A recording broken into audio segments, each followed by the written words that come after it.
Nós falamos que alguns alimentos causam acidez, e a base disso tudo é pH e acidez, e alguns corrigem a acidez. Me ajuda aí.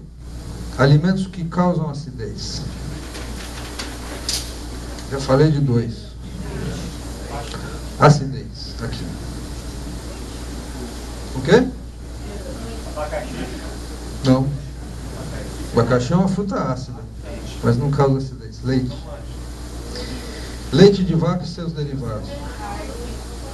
Deixa eu só fazer uma parte em relação ao leite. O leite causa um processo de acidificação bastante intenso. E você vai ao médico, as mulheres vão ao médico e elas têm osteopenia ou osteoporose. Alguém tem osteoporose aqui? Ou osteopenia? Já fez densitometria óssea? Não. E aí o médico diz, você está perdendo o cálcio dos ossos. Vou te dar cálcio. E aí você toma um composto de cálcio. Bom, mas o cálcio, depois da água, é o elemento que a gente mais tem no organismo. Nos ossos, no sangue, em todo quanto é lugar tem cálcio. Bom, se eu tenho cálcio num nível muito alto, eu estou perdendo cálcio. O que adianta eu tomar um vidrinho, uma colherinha de sopa de cálcio por dia? Ou mais, alguém diz para você, não, você tem que tomar 1 litro de leite de vaca por dia, porque 1 litro de leite tem 1 grama de cálcio. Mentira. 1 litro de leite tem 1 grama de cálcio lá no curral.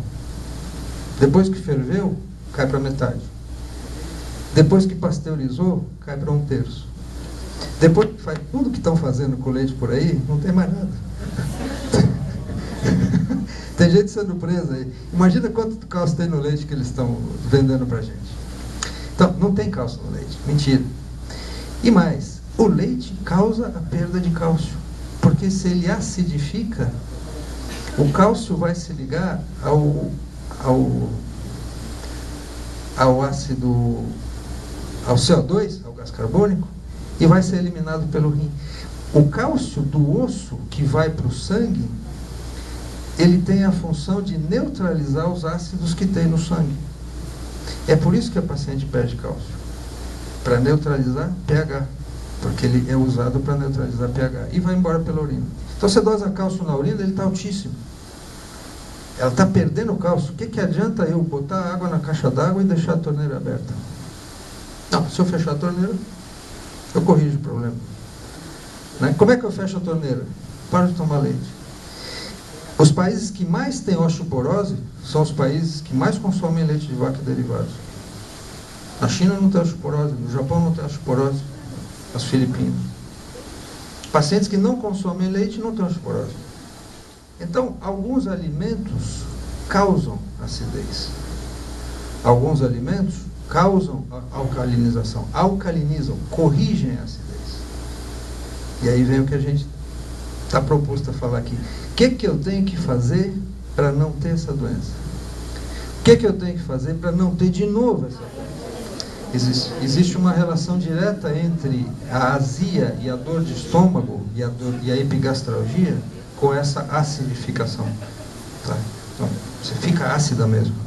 Alguns alimentos causam muita azia. Leite é um deles. Café. Né? Café. Refrigerante. Agora, o que causa mais azia? É o café ou é o açúcar do café?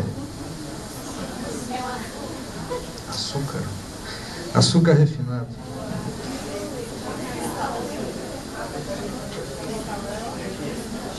Alguém falou em refrigerante também, verdade. Agora, o refrigerante tem um dado, né? Tem um monte de açúcar. Né? E mais um monte de outras coisas. Refrigerante. O que mais? Cerveja, fermenta. A cerveja fermenta. Nós estamos falando que não pode fermentar. A cerveja fermenta. O que mais fermenta? Farinha branca, pão.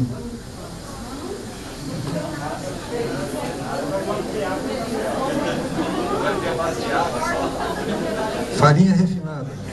E aí entra polvilho, maisena e assim por diante. Isso fermenta muito. Você pega a farinha branca, põe o fermento, que é uma levedura, que a gente também tem essa levedura no intestino, que chama Candida albicans, é muito parecida. E essa cândida se prolifera muito em meio ácido. Ela fermenta. É a candidíase da afta, é a candidíase da monilíase no bebê, é a candidíase de alguns sintomas ginecológicos nas mulheres. Essa cândida vive no nosso intestino. E em meio ácido ela se prolifera muito. Especialmente meio ácido alimentar. O que mais? A hora que vocês tiverem um tempo, pega na internet, vocês vão encontrar a história do aspartame. Sabe o aspartame, que está tudo quanto é do adoçante? A história do aspartame. Vou resumir rapidinho. Uma grande multinacional, que é dona de quase tudo no mundo, chamada Monsanto, tinha uma indústria farmacêutica que estava estudando um medicamento para tratar gastrite, diminuir a gastrite. Mas perceberam que esse medicamento era 300 vezes mais doce que o açúcar. Opa, deixa a gastrite de lado. Vamos botar esse alimento para substituir açúcar, esse medicamento. E entraram no órgão americano, que controla medicamentos, chamado FDA, com um protocolo para autorização do aspartame para uso comercial. Isso em 1988, 89.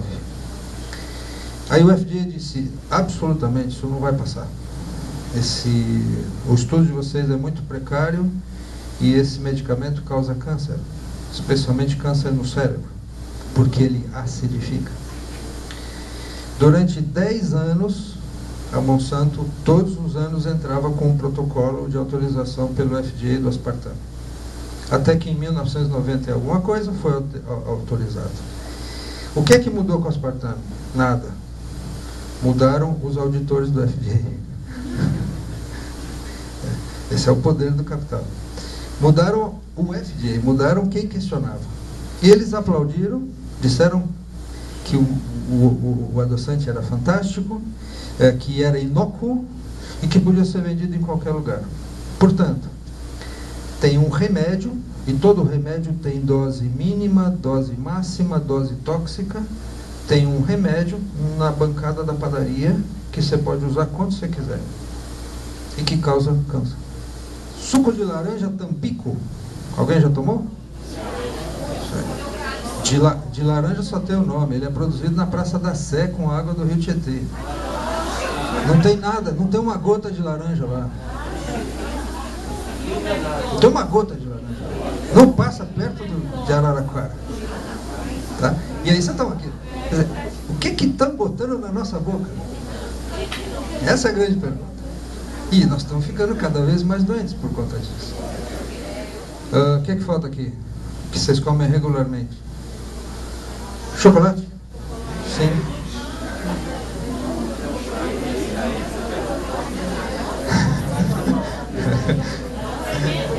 Hã? Fermento. Sim, sim, o fermento do pão. Sim. Quando você consome pão cru, massa de pizza, quando você pega a pizza, a borda está queimada, o meio dela, a farinha está totalmente crua. Ela fermenta muito. Não fica? A barriga não cresce. Dá gases, dá diarreia, dá vontade de vomitar, dá dor de cabeça. O que mais? Não. Aí, bom, macarrão, aí entra tudo em farinha branca. Considerando isso aqui, quanto que esses alimentos fazem parte da dieta de vocês no dia a dia?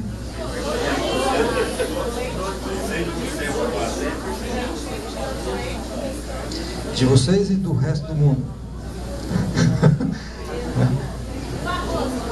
Arroz, não, arroz menos, os grãos menos. Se a gente for enxugar um pouquinho, a gente vai ver que grande parte, tirando leite e carne, grande parte desses alimentos são muito processados. Então, os alimentos muito processados te fazem muito mal. E a gente só compra alimento processado, pacotinho, congelado, adaptado, melhorado. Então, quando você diz, eu preciso comer proteína e come um bife, primeira questão, um bife não é proteína, um bife é um pedaço de uma vaca. Ali tem sangue, nervo, hormônios da morte, ali tem um monte de coisa. Aquilo não é proteína. Aquilo também tem proteína, mas não é. Então não seja convencido pela mídia de que você precisa comer proteína e come um bife. Não, você come carne. Especialmente carne de sangue quente. Carne de frango também, o sangue do frango também é vermelho.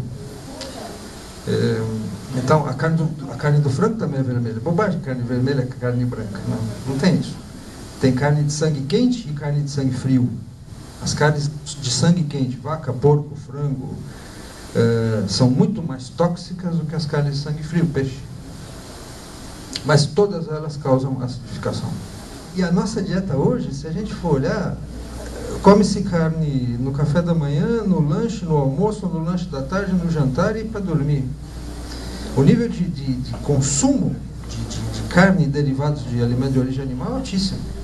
E nós estamos ficando doentes por causa disso, porque a carne é um dos alimentos que mais acidificam. E aí esse autor começou a testar isso e dizer, olha, o nível de proteína da dieta talvez seja uma das grandes causas das doenças. E uma delas o câncer. Então, grosseiramente, isso aqui significa a dieta de todo mundo. E o que alcaliniza? Verdura, folha verde, crua.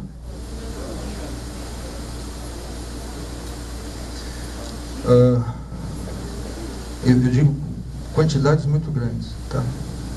Limão. Limão é um alcalinizante, mas ele é ácido, mas no estômago ele é alcalinizante. Tá? Farinha de trigo ou grãos integrais. Arroz integral, trigo, ervilha, lentilha, grão de bico, integral. Mas eu posso fazer pão de farinha de trigo integral? Posso. E funciona muito bem. E não dá azia. E não faz mal. Então, se a gente sair do supermercado e voltar para a feira, melhora? Melhora. Se a gente voltar para o sítio, melhora mais? Melhora mais. É difícil. Se você quer se convencer a preservar a sua saúde, você tem que enfrentar uma maré enorme. Quer dizer, tudo conspira contra. Seus amigos, os hábitos, o supermercado, a televisão, a mídia, tudo conspira contra. Tudo conspira para você cair nisso aqui, ó. Tá? Aqui ainda entra mais um, tabaco, né? Tudo conspira para você entrar aqui. Ninguém fala para você comer verdura. Ninguém fala. Né? Aí, às vezes você põe uma folhinha de alface no prato para dizer que está comendo. Tá? Ficou verdinho. Tá bom. Né? Mas no mínimo arroz, feijão, um bife, batata frita, tá ótimo. E ovo, doutor? E ovo frito. Tá aqui, ó. Tá? Ovo cai no mesmo grupo dos alimentos de origem animal.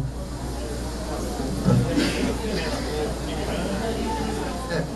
Você diz assim, ó, meus avós matavam porco, botava a carne na lata com gordura e pegava aquela gordura com a carne frita e fazia comida todo dia com ela ou quase todo dia. Primeiro, eles comiam um pouco. Se você pesar o que se consome de alimentos de origem animal, hoje é um absurdo. Uma onça pintada come menos do que qualquer um de nós. Então, primeiro, a quantidade. Segundo, o que vem junto. Né? Toda a nossa dieta está baseada nisso aqui. A dieta deles não. Eles produziam arroz, feijão, farinha. Comprava querosene, o querosene só, sal e açúcar quando era possível. Senão, açúcar era difícil. Mas é o que eu disse sobre a pesquisa do autor americano. Eles produziam o que eles comiam. Mensagem em relação à dieta. Esse estudo, a base desse rápido resumo da dieta, é o que nós fazemos. É o que estão fazendo. É o que grandes grupos na Alemanha, nos Estados Unidos, na Inglaterra estão fazendo. Quer dizer, chamada medicina biológica. E quem iniciou isso foram grupos alemães que chamaram de medicina biológica alemã. associar tudo que a gente consegue entender de metabolismo, de terapêutica metabólica, para esse paciente muito doente. E a resposta? Fantástica. Quer dizer, o que eu quero dizer é convencer vocês de que a gente pode se prevenir, que a gente pode não adoecer, seja de resfriado, seja de câncer.